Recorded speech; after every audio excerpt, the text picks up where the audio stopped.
Welcome to this edition of On Politics. I'm Dr. Eric Morrow at Tarleton State University, and we're glad you're joining us this week right here on KTRL 90.5 FM. We also stream at this time on tarletonradio.com. And just as a quick reminder, our shows each week are archived on SoundCloud. That's On Politics with Eric Morrow. And you can also download where you get your podcast in case you miss an episode or you want to go back and look at previous episodes and the topics that we have covered. One of those topics that has been in our focus from time to time has been the border between the U.S., the United States, and Mexico for a number of reasons. And one is to really look at the complexity of this, and that what we often see in the news and in the media is highlighting certain aspects of it, but just doesn't really catch the complexity of what is going on at our southern border. I know when I present this issue in class and focus on the economic aspects of it, that students often are just not aware of how much trade, exchange, what crosses the border on a daily basis that is so critical to people and supply lines throughout this country, Canada, and North America. So we wanted to focus on this, and I wanted to get someone that has a tremendous amount of expertise in this area, because there are critical issues that are happening now related not only to immigration, but security as well. And so I invited this week for our show Dr. Tony Payan, who is the Francois and Edward Darajan Fellow for Mexico Studies and the director of the Center for the United States in Mexico at Rice University's Baker Institute for Public Policy. We had the pleasure of having Dr. Payan here on campus a few years ago to talk about some of these issues. And for me individually, not only as a person, but also as a political science teacher, to be able to really hear the substance and to go in depth on this issue, I immediately thought, we need to have Dr. Payan on the show and discuss some of these issues. And just to talk a little bit about his background before we welcome him to the show, his research focuses primarily on border studies, particularly the U.S.-Mexico border. His work centers largely on issues of borderlands as areas of habitation, including the various conditions that affect life in liminal spaces. This includes cross-border flows, both legal and illegal, of people and contraband, as well as border governance. He also researches problems affecting the relationship between the U.S. and Mexico. And two of his recent books to highlight, one that was out in the past few years, was the three U.S.-Mexico border wars: drugs, immigration, and homeland security. And then one that's just recently come out, which is in Spanish, but will hopefully be translated, is An Improvised War: The Calderon Years and Its Consequences. So Dr. Payan, it's great to have you on today and to discuss some of these very challenging, complex issues, and to give our listeners really some substance here and perspective that helps us to engage with issues that, as we live here in Texas, wherever we live in the state, and we could say this probably about North America, but all these aspects of the border have an impact on our daily lives, as whether we realize it or not. And so thank you again for joining us. Thank you, Eric. Thank you for the invitation. It's really a pleasure to be here. I remember my visit to Tarleton, and it was quite a pleasant visit. And I'm always happy to work with my colleagues over there. Well, thank you so much. Well, just to get us started, let's put this in context, because some people, what they see through the media, it's the immigration, it's children, it's security. In your research and in your experience, that this is so much more broader and complex. And so I think it's great to hear from you what you see are some of the most pressing, current, and ongoing issues at the U.S.-Mexico border at the moment, and what people should be aware of in trying to understand that complexity. Yeah, indeed. I think the relationship between Texas and Mexico is a very deep and broad relationship. It bridges many different issues. One of them, of course, has been in the media lately is, of course, the issue of immigration. Now, the U.S. authorities are now calling them encounters, because when you think about the kind of traffic that crosses the border, and you're talking about vehicles, trains, planes, automobiles, pedestrians, and such, you're talking about numbers upwards of 280 million crossings a year. That is perhaps one of the most intense borders in the world. And most people don't realize, as soon as you move away from the border, you don't realize how many people, individuals, and vehicles cross the Texas-Mexico border. Of course, 280 million for the entire border. California is also a very busy border, but I think 2/3 of all those crossings are in Texas, all the way from El Paso to Brownsville. And so it's a very intense relationship. And obviously, the one portion of all that traffic that gets a lot of attention has to do with the undocumented crossings. And today, the refugee seekers and asylum seekers, we're seeing a lot of those from Central America traversing through Mexico and on to Texas. The crisis right now has moved to South Texas. That's where most of them are right now. And of course, you're talking about drug trafficking. That is one thing that continues. Fentanyl is the latest crisis, obviously. It began with marijuana, moved on to heroin, and then cocaine, and now fentanyl. So it has evolved over time. That also something that is something that has played out on the Texas-Mexico border. But there's also a lot of very good things that are happening on the border. And I think all that traffic, for the most part, is really legal and orderly traffic. The U.S. binational relationship is an economic relationship of some $620 billion a year. 2/3 of it originate in Texas, come to Texas, or go through Texas. And so the number of jobs that depend on that economic relationship is really enormous. And the final thing that I want to highlight, because I think is very important to Texas, and I'm sitting right now in Houston, it's very important to Houston and to the entire region, really, is trade in energy. Mexico now imports upwards of 80% of its natural gas from Texas, from the Permian Basin in West Texas, and of course, a lot of it in Houston, lots of gasoline from refineries in Texas going into Mexico.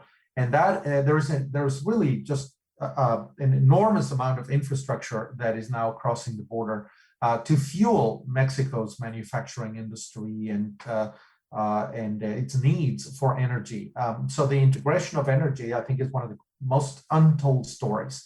So to kind of conclude this first thing, I would put on the table the issue of the rule of law, security, and of course, drug trafficking. I would put in the issue of human mobility, including most of it, of course, orderly and legal, hundreds of millions of crossings a year. I would put in there the issue of trade, which is robust, and I would put the issue of energy integration today. So you can see that it's almost like a relationship between two countries.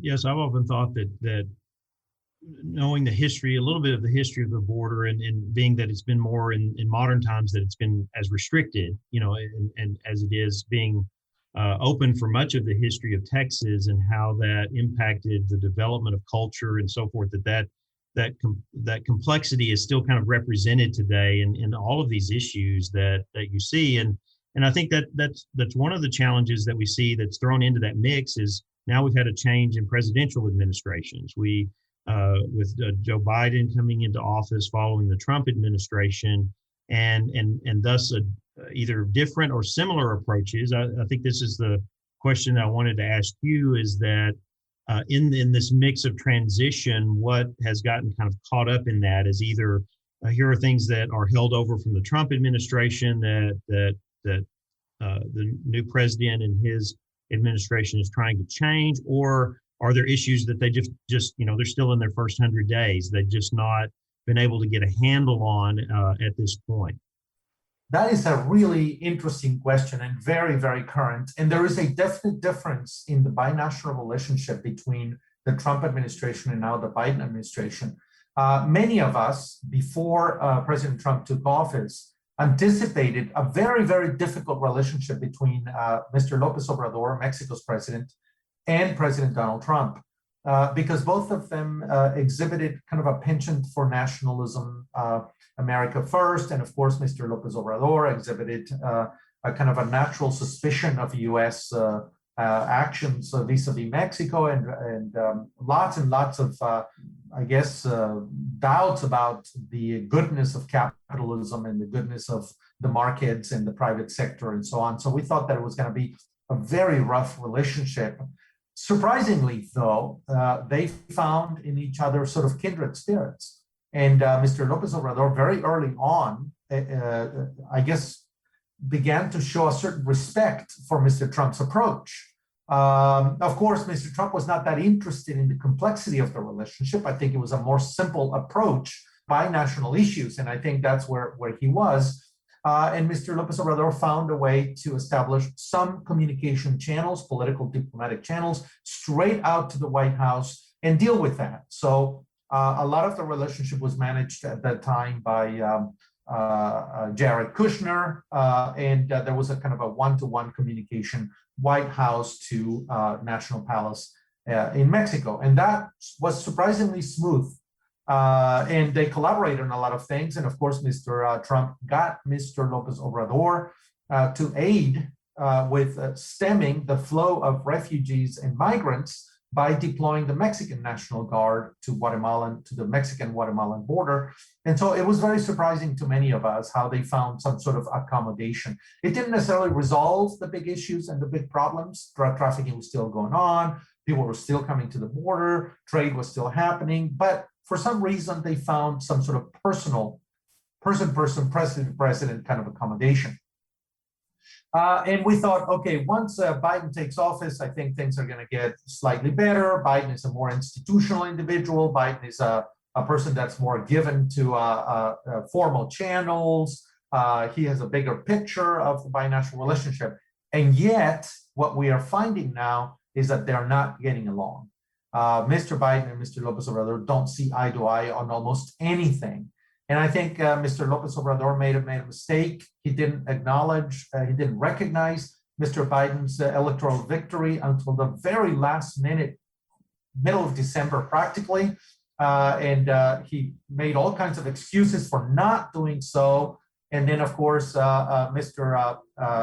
Lopez Obrador is now in clear violation of many of the terms of the USMCA, which was negotiated by the Trump administration. And of course, now Mr. Lopez Obrador is, of course, not making any commitments. We saw, for example, yesterday in the summit on climate change that Mr. Biden is holding, that he didn't stay for Mr. Lopez Obrador remarks. And Mr. Lopez Obrador, contrary to what everyone is doing, showed off his emphasis on hydrocarbons and pumping more oil from the ground and his own hydrocarbons-based projects. So he was completely off message, and Mr. Biden didn't stay there. And so they don't see eye to eye on immigration. They don't see eye to eye on trade. They don't see eye to eye on energy. And so we're now entering a very rough patch. Nothing has happened yet, but clearly Mr. Lopez Obrador and the Biden administration are having difficulty finding traction in the relationship.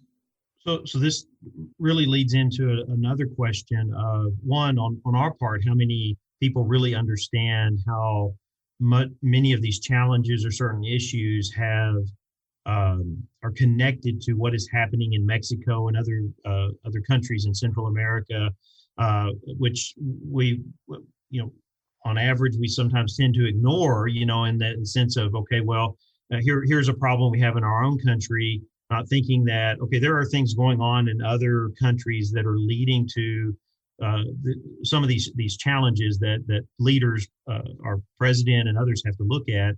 And so I think one of the things that would help our listeners with this is you've talked about Mexico, you've talked about now here's a relationship that is not probably where it needs to be to address some of those things related to Mexico or Mexico as a partner.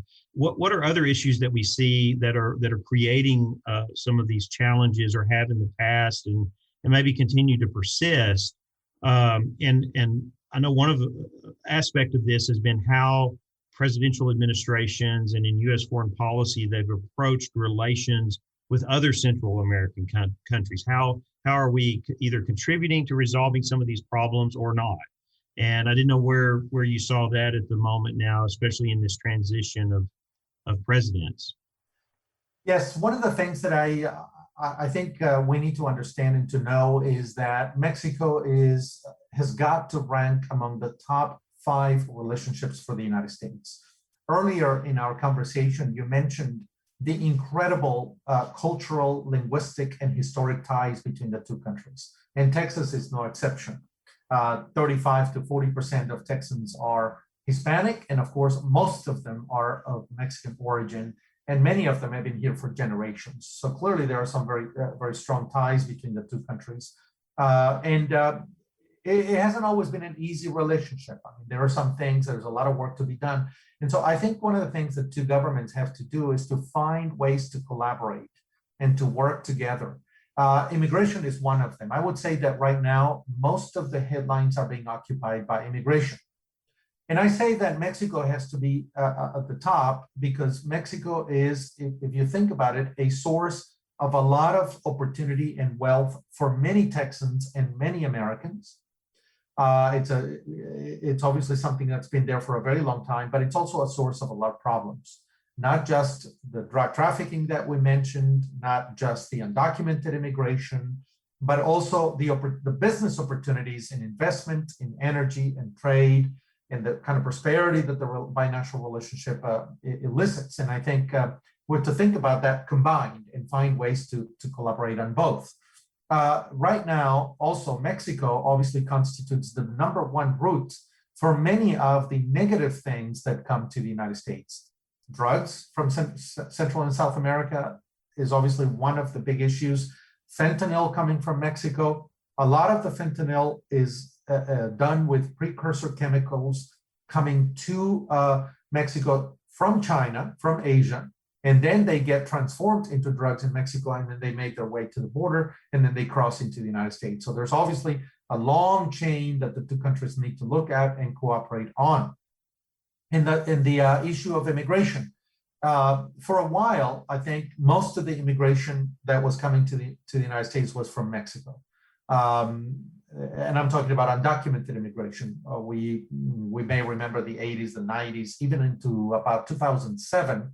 And then Mexican immigration began to drop. It just kind of began to get all the way down to zero. In fact, just about 5 years ago, we used to talk about net zero immigration from Mexico. More people were leaving the United States than coming to the United States from Mexico.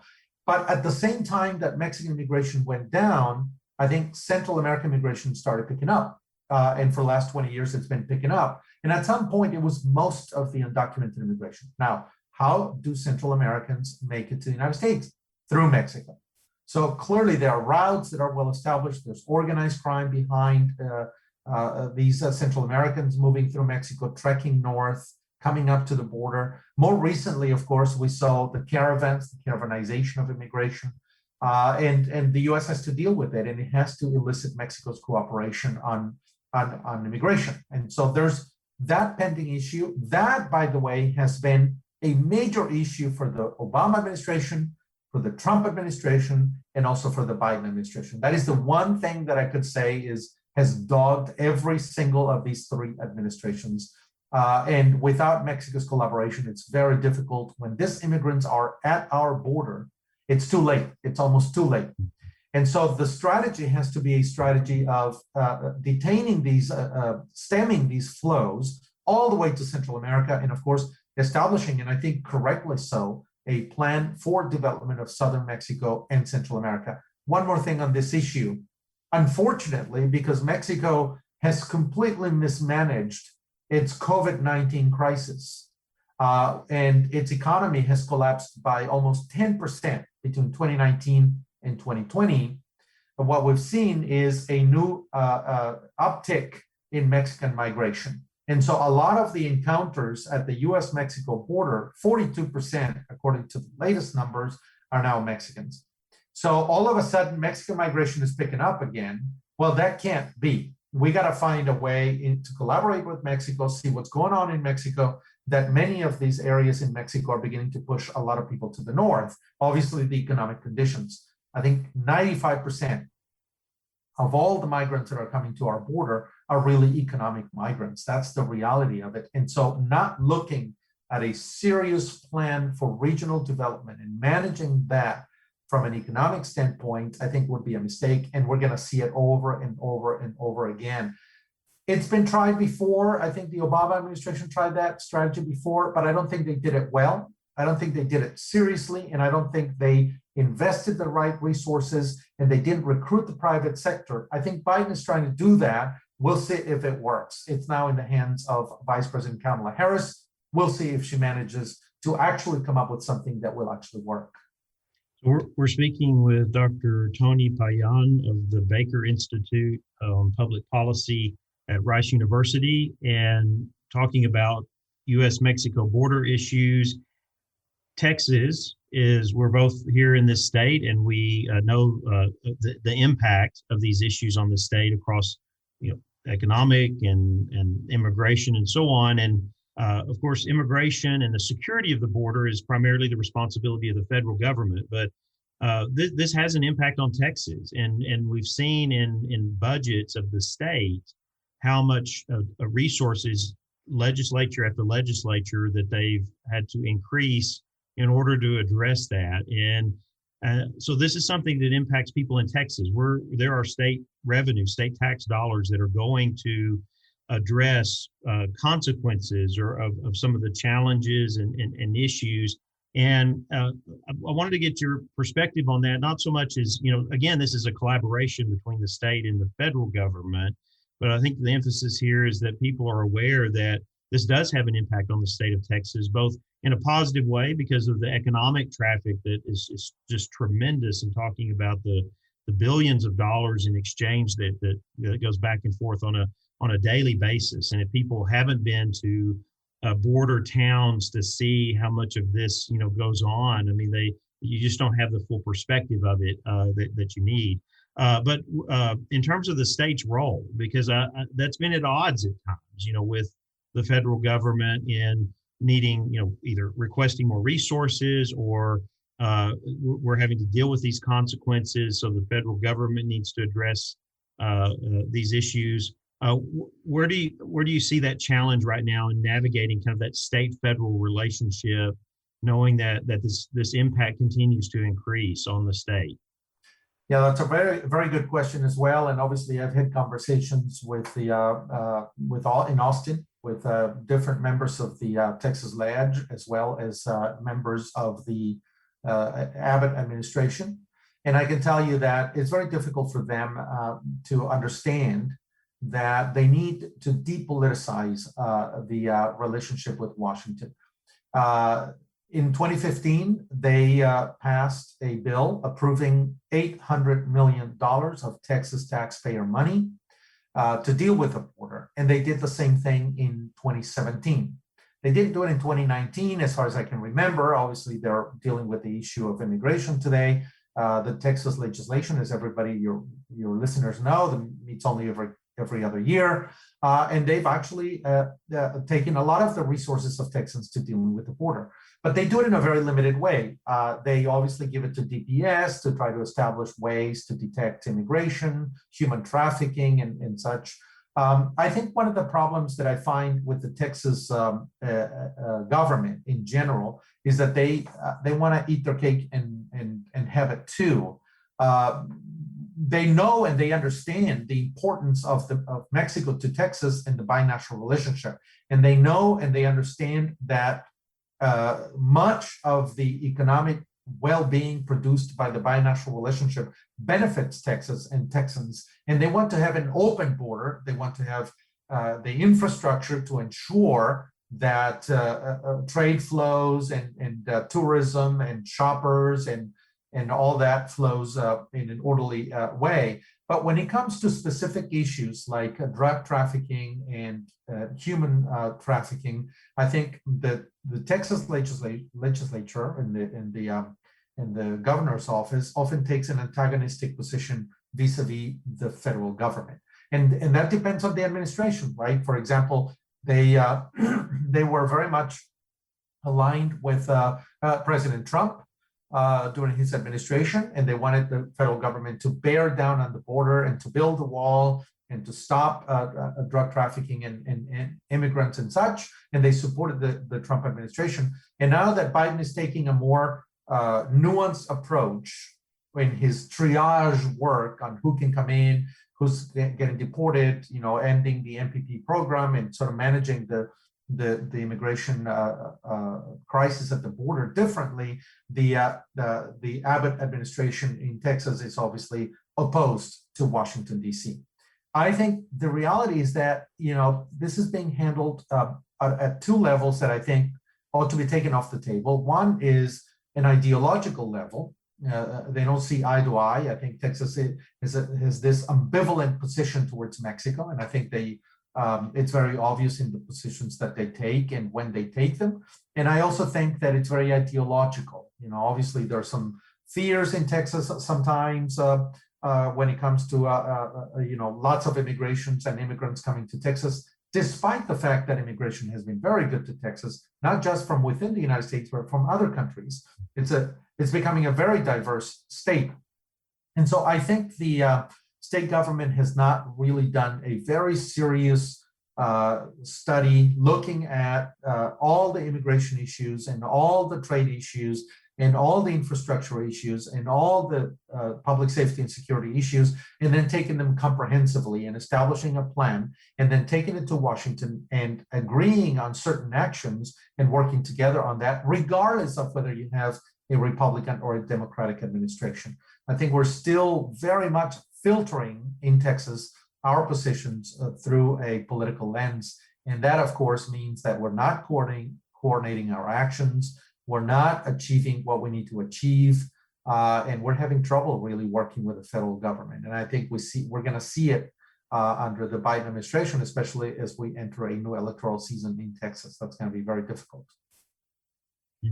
Well, and it used to be, you can go back 20 years ago or so. I remember, and I think it was our A&M system chancellor when he was comptroller, but you would have regular reports put out that showed the value of immigrants in Texas in terms of certain labor sectors and then what they contributed as well to the overall economy of the state compared to cost, in terms of services and so forth. And part of that was designed to say, hey, we do need a certain amount of immigration. You don't see that in the conversations anymore at that level. It seems to be marked by this and either antagonism or we've got to do something about it, rather than we're a country, not just in Texas, but throughout, that has thrived because of immigrant populations and groups and addressing various needs, been a part of that American experience. And it just seems like that focus, like you're saying, the focus on the value of this that far outweighs some of the what's perceived to be these great challenges is significant. And I think that's a challenge in communicating that today in this political environment. I don't know if you see that in your engagement with, like you said, with politicians, those in the legislature, or as well with others who are trying to engage with these issues. Yeah, recently at the Center for the U.S. and Mexico at Baker, we did a study on the value of immigrants. In fact, we decided to focus on the undocumented immigrants. In Texas, we have around 1.6 million undocumented immigrants. It's a substantive number. It's quite important, and many of them are in Houston, in Dallas, in San Antonio, the big cities, right? Very few of them really in the rural areas, unless they work in the agricultural sector, the cattle sector and the ranching and all kinds of things like that. Most of them are really in the cities. And we try to follow a methodology that the state of Texas imposed in a previous study in 2006, looking simply at the contributions of immigrants, and I'm talking about the undocumented immigrants, and their contributions to the state in terms of taxes, in terms of wealth production, and so on, and also the costs, because obviously they don't have insurance, and so sometimes they they wait until they're very sick before they show up in the emergency room, and so that is most costly. That healthcare is very costly, and so that I think we took into account all those different things, right? The use of infrastructure that they have, and the use of schooling, and all kinds of things like that, including even the cost of detention in jail when they're detained by the state of Texas in county jails and so on. And we found a plus. So even undocumented immigrants are contributing to Texas. So what we need to do is acknowledge that they add value and push as a state, as Texas, for a system that will take advantage of these immigrants, perhaps in a kind of a circular system, a kind of a guest worker program, where a lot of these people can come into Texas, work, offer their services, get their savings done, and then go home. It used to be called the Bracero program between 1946 and 44 and I think 1962. We used to have a Bracero program in Texas. And of course, Texas benefited enormously, and most Texas ranchers and employers benefited from that labor. And it was a very orderly labor. It was a circular. I think it's time to reconsider those kinds of things, because they do leave a lot of good stuff in Texas. They produce wealth, they pay taxes. I mean, obviously, they can't escape, nobody can escape taxes. And so I think that Texas ought to view immigration as such, and then push the federal government to reform the system in favor of what is good for Texas. And I think when we just simply engage in the political game of, you're Democrat or Republican, I don't like you, I don't want to work with you, you're the problem, we're the solution, or vice versa. I think we don't stop, look at the numbers, look at the facts, look at the statistics, and then say, this is the kind of system that we need. If you were to add all the legal immigrants that come to Texas in the technology sector, in the medical sector, for example, here in Houston, in the research sector, and on, you would find that immigrants are very, very good to Texas, an open state. Of course, we want legal and orderly immigration and human mobility.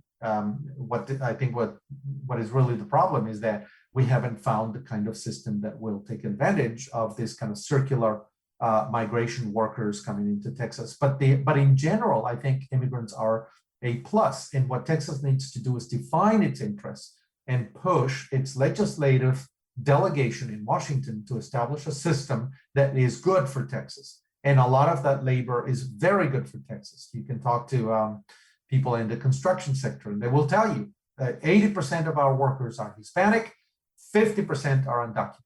We need that labor. We have to find a way for them to come in, do our buildings, our homes, and then go home after that.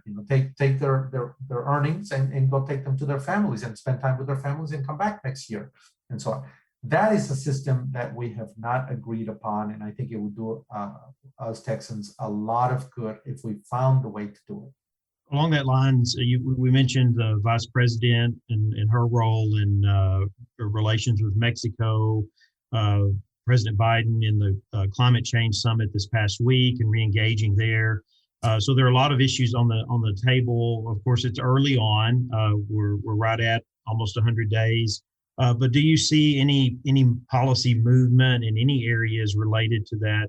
To the border and the relationship with Mexico that may have the chance of coming to fruition in the Biden administration. I know as political scientists, we don't always try to predict.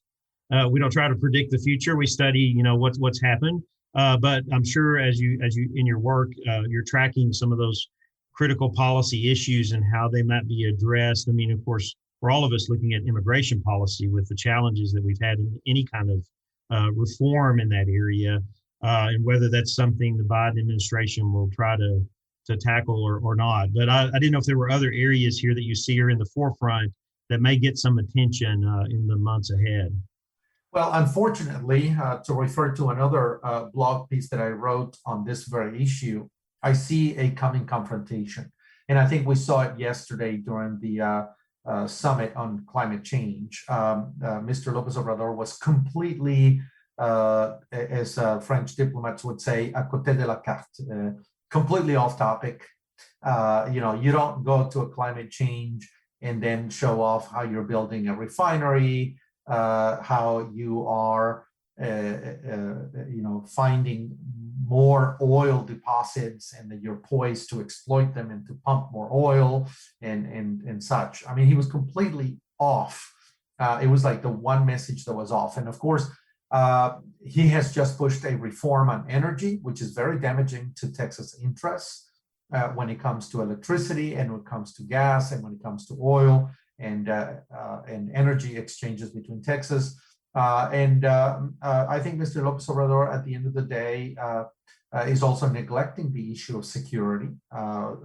He doesn't really care. We saw a small town in Michoacan, Aguililla, Michoacan, this state in Mexico, in kind of western Mexico, and we saw organized crime, one of the bloodiest cartels in Mexico today, go in the town, take the town practically as if they were a paramilitary group.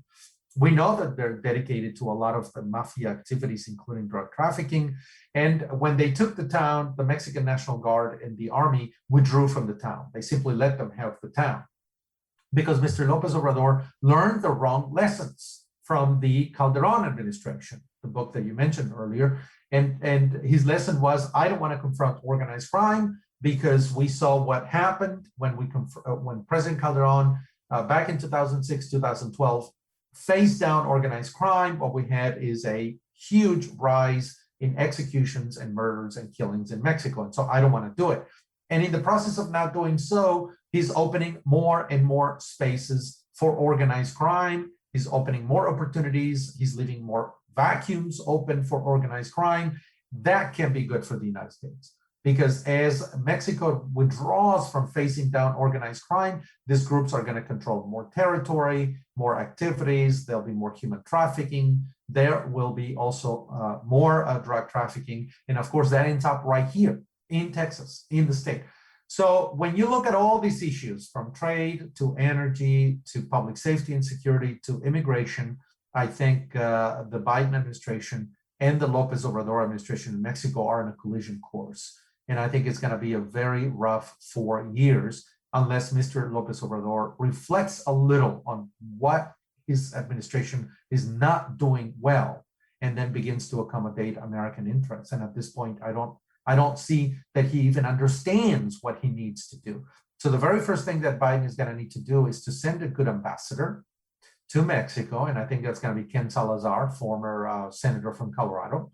Mexican-American, it looks like he's going to be the one to be sent to Mexico to educate the Mexican government on what the U.S. wants them to do. And of course, because Mr. López Obrador is so reluctant to listen to anyone, they're likely to clash and the relationship will really just limp along over the next 4 years. And whoever comes after Mr. Biden and Mr. López Obrador will have a lot of work, a lot of reconstructing of the binational relationship, because a stable, democratic, peaceful, prosperous Mexico is extremely good for Texas and for the United States. The last thing we need is a failed state overrun by organized crime and completely inefficient and with a failing economy just south of the border.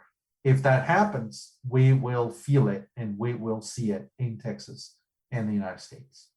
Well, thank you very much for that engaging analysis and kind of looking at some of the challenges that may be before us. And we've been speaking with Dr. Tony Payan of the Baker Institute at Rice University. And I appreciate your time today and coming on and helping our listeners really understand the complexity of some of these issues and what may be looking ahead, trying to understand where these are in terms of policy formulation, both in Texas and at the federal level as well. Something that, as I've said over and over again on this program, border issues, relationships between U.S. and Mexico, they impact us so much in this state, and we need to be aware of that and how our governments are addressing those. So thank you again for joining us today.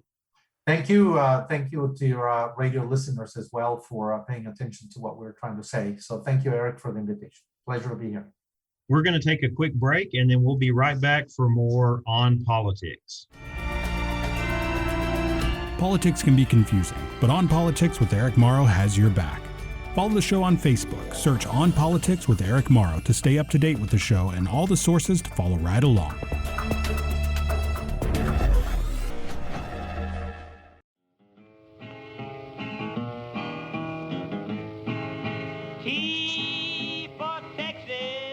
T for Texas is a Texas-based history podcast from historian Dr. T. Lindsay Baker.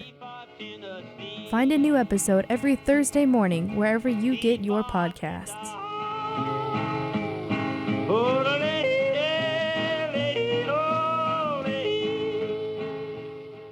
Welcome back to On Politics. I'm Dr. Eric Morrow, and we're glad you're joining us today. That was a great interview with Dr. Tony Payan on border issues, and we hope you'll go back and listen to that if you missed that today as part of the show. And you can do that on SoundCloud. That's On Politics with Eric Morrow. Or you can download where you get your podcasts and listen to each episode. And I will also post some related articles on the things that we talked about so that you can do some additional reading. And it's so important, so critical, as we were talking, to be educated about what is going on at our southern border, about the U.S.-Mexico relationship, about the impact of all these issues on the state of Texas. There's two things here with the time I have left today in this last segment that I wanted to discuss, and one will be a little bit of a preview that will go more in depth next week. But one is I wanted to refer you back to a project, a swing voter project that we talked about on the show during the election campaign this past year, and that is the Engagious Swing Voter Project. That's ENGAGIOUS,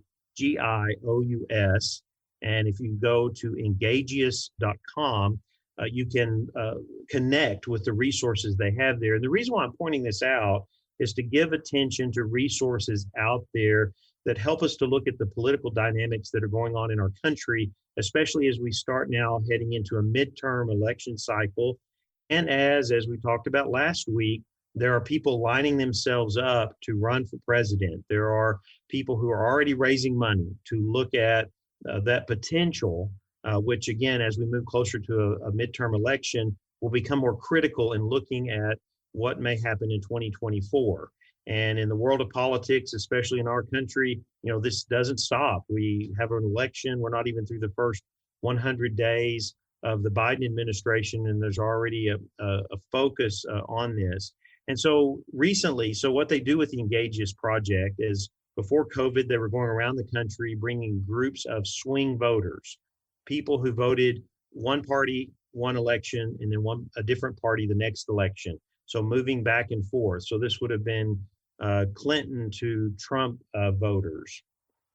They would have been Obama to Trump voters, or they would have voted Republican candidate and then voted for the Democrat in the next election. So swing voters that swing between elections, really because this is a group that does have an impact on election outcomes. They are a group that is growing in our country, and so Engagious is giving attention to this. And I just wanted to play a quick clip here from their most recent engagement, which they do via Zoom now, related to Trump and Biden voters talking infrastructure, cancel culture, and corporations in politics, mainly about infrastructures. This is the part we'll listen to because I think this is something that I want to refer you to maybe go back from time to time again to see what is happening among swing voters across the country and how they perceive various issues. And it doesn't always align to a particular party or ideological message. You'll see that they are truly swing voters because they move back and forth on different issues. So this is Rich Tao, who is the coordinator here who runs Engagious, having a conversation with swing voters on infrastructure. I think it's an enormous amount of money, and the question is, where is that money going to come from? Hello, This month, we talked to 13 swing voters from key swing states. We asked them about infrastructure, cancel culture, and the role of large corporations in the political process. Let's start with infrastructure. These Trump-Biden voters need 3 assurances. First, the infrastructure bill has to attract bipartisan support in Congress and can't come just from Democrats. Secondly, they don't want to see any more borrowing to pay for this bill. They think that America should pay for it. And third, it's wealthy Americans and large corporations who should be paying the tab, not them personally. By a show of fingers, how many of you would say it matters a lot to you, matters a lot, that any infrastructure bill be supported by both Democrats and Republicans in Congress, as opposed to only Democrats? Who would say that that's very important to you? All 7 of you. Okay, Sherilyn, why? Because I think without agreement on both sides, it's just going to spin and spin and spin and nothing will get done. I already think he's kind of biting off more than he can chew. It's a broad scope. I think it should be a more narrow of a scope. And if you don't have the other half buy-in, it'll take forever and not happen.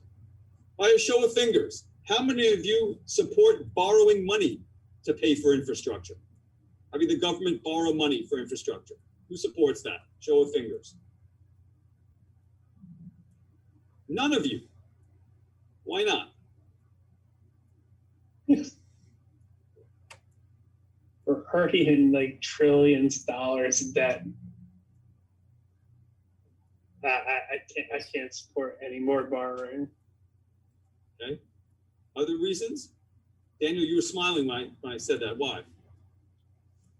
Just because if we were to just tax corporations at what they do, like Amazon doesn't pay any taxes. If we were to use just that money alone, would solve so much. So when you have options like that available, it doesn't make any sense why you would have to borrow when you can have people just pay their fair share. I think so, because they're the ones who benefit more than we do. They're the ones that are making the outrageous earnings every year, while the individuals like us are struggling, having issues with paying your rent during this pandemic. Just alone in this pandemic, all these corporations made billions of dollars. How many of you think President Biden has done a good job of explaining that he intends for this legislation to be paid for mainly by large corporations and wealthy individuals?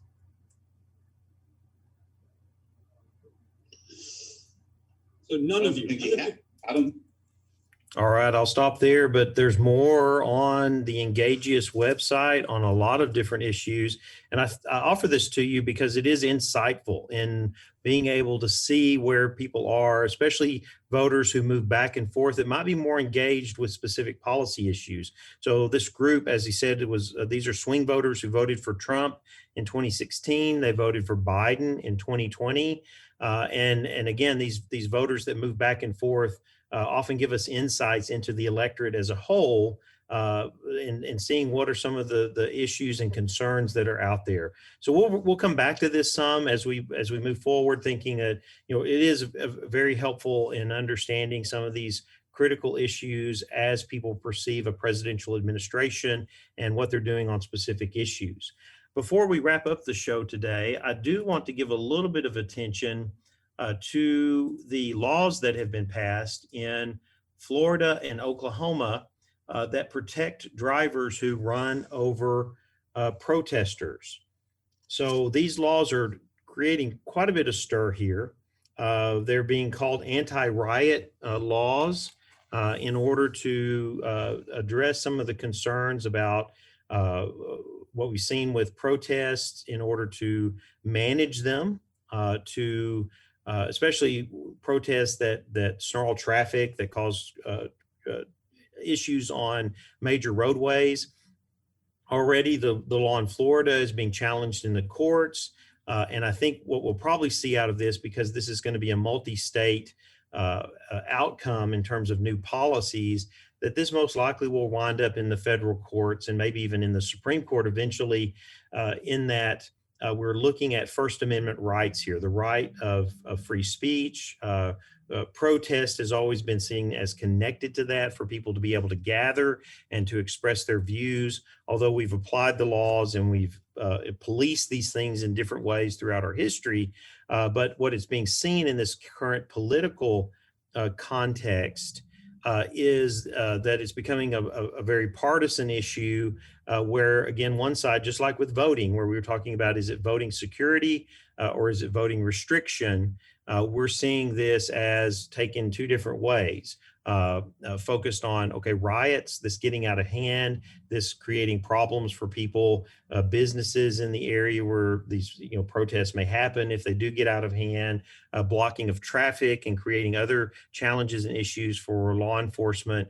Then to also the other side of it, where people are saying, oh no, this is an infringement on First Amendment rights to assemble, to offer speech against government or on certain issues, in order to try to get attention and to get them addressed. So what we've seen now in just the last week, the Florida law that was passed, where some are saying that that these laws are meant to protect the public, to protect those who might be impacted negatively by these kinds of events, where others are saying, well, no, as the lawsuit against the law in Florida says, it's an attempt to silence movements and other civic organizations that want to use their First Amendment rights to address critical issues in society, issues that governments are dealing with, whether it's on the state or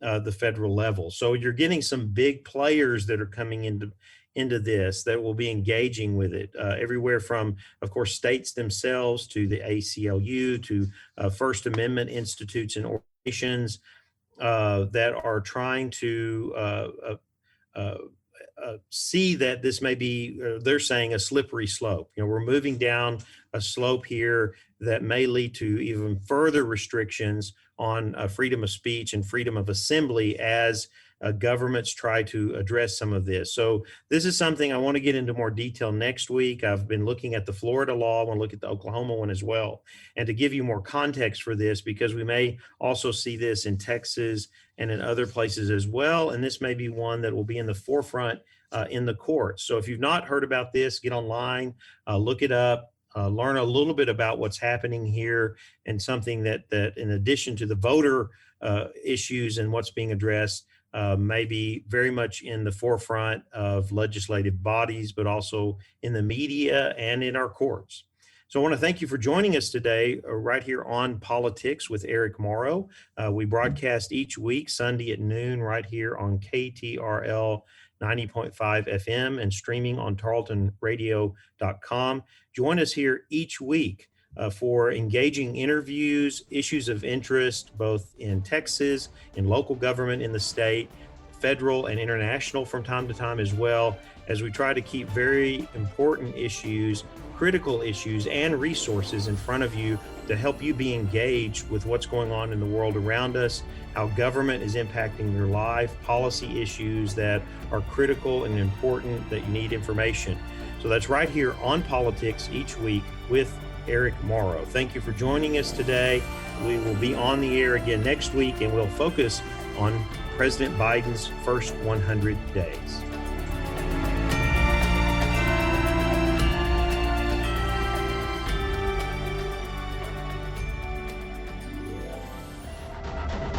This has been a Tarleton Radio Network podcast with production from me, Taylor Welch, and me, Carissa Cole. Find more great shows by searching Tarleton Radio Network wherever you get your podcasts.